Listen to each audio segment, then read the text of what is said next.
Okay. And so I usually say that for people with erectile dysfunction, sometimes the first sign that you are probably going to have a stroke or a heart attack is that erectile dysfunction that you have.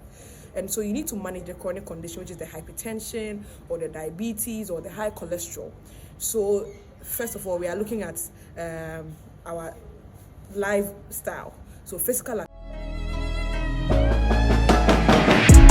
So for erectile dysfunction, you would see that it has a lot of causes. So depending on what the cause is, for instance, people who have chronic conditions like the hypertension and the diabetes, these conditions destroy your blood vessels, right? And then we need to understand that the blood vessels in the penis are not spared. Okay. And so I usually say that for people with erectile dysfunction, sometimes the first sign that you are probably going to have a stroke or a heart attack is that erectile dysfunction that you have. And so you need to manage the chronic condition, which is the hypertension or the diabetes or the high cholesterol.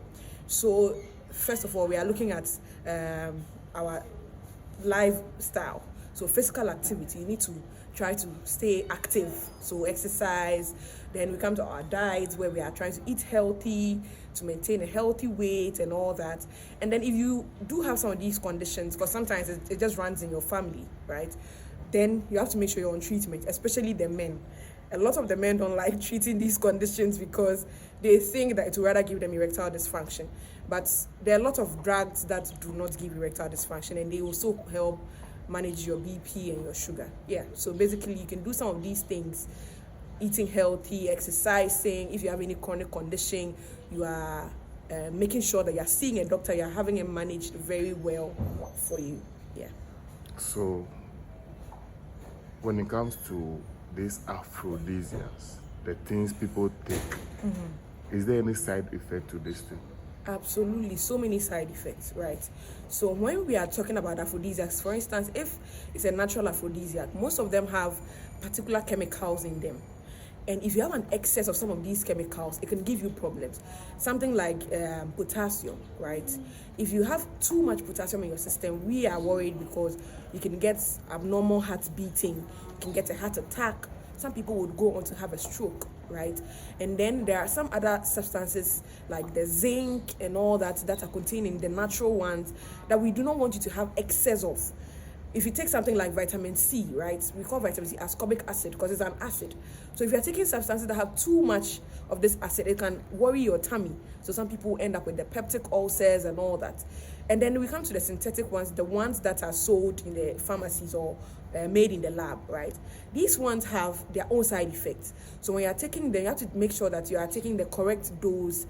It has to be done under supervision of a health person, basically, because some of them, again, can give you headaches. Some people have visual changes. Some people will be having hot flashes, confusion. And then for the men, they can have prolonged erections. So if you have an erection which is going on for more than 6 hours, we are worried, because you can actually end up losing your penis permanently because of that. Because the tissues in the penis need oxygen and nutrition. Now, if you have an erection which is going on for that long, the blood in there is now, it has lost all the oxygen and all the nutrients. So the tissues in the penis can actually die. So you may end up with long-term erectile dysfunction just because you are trying to, improve maybe the duration of your sexual activity with an aphrodisiac. Okay. Some of my guys have a way of mixing alcohol and is it tom-tom or some I don't know how they do it. Can alcohol prolong you in bed? So alcohol has been shown to, it can enhance sexual activity and it can inhibit sexual activity. So it can work either ways. So depending on the amount of alcohol somebody takes, if the person is not quote unquote drunk, right?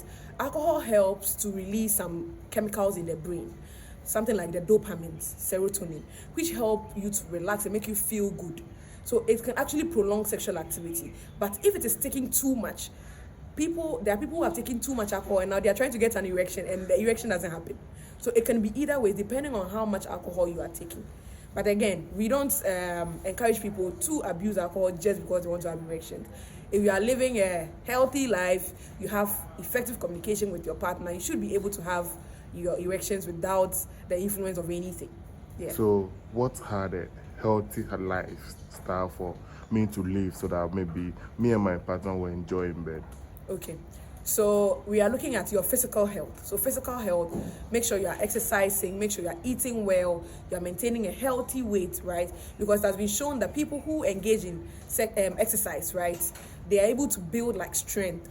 Because sex in itself is like a cardio activity. So for somebody who goes to the gym and has a lot of cardio strength, he'll be able to go longer than someone who doesn't have a lot of cardio strength. So sometimes just physical activity, building strength physically would help you. Then we come to the mental bit. So this is where you and your partner need to be on the same page. Communication is important. What works for you, what works for her, what makes you happy. For some people, just because they are not able to explore what works for them or what would make them happy, would lead to them not having a satisfying sexual life. That is just it. So sometimes it's just about communication. Then we come to our minds and then our environment. A lot of stress goes on in our part of the world. So if you are not managing your stress well, most of the time your sexual life is also going to suffer, right? So if you have any stressful activities, if it is work, so they can find me on Instagram. It's Iya the Medic. Iya is just EYA, then _ the Medic. For those who may want to have maybe a personal consultation, still on Instagram, Iya Medical Consult. You can send us a DM there. We would respond and then we help you to book an appointment to have a one-on-one conversation that maybe you want to have.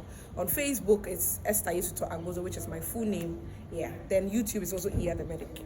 Okay. Thank you.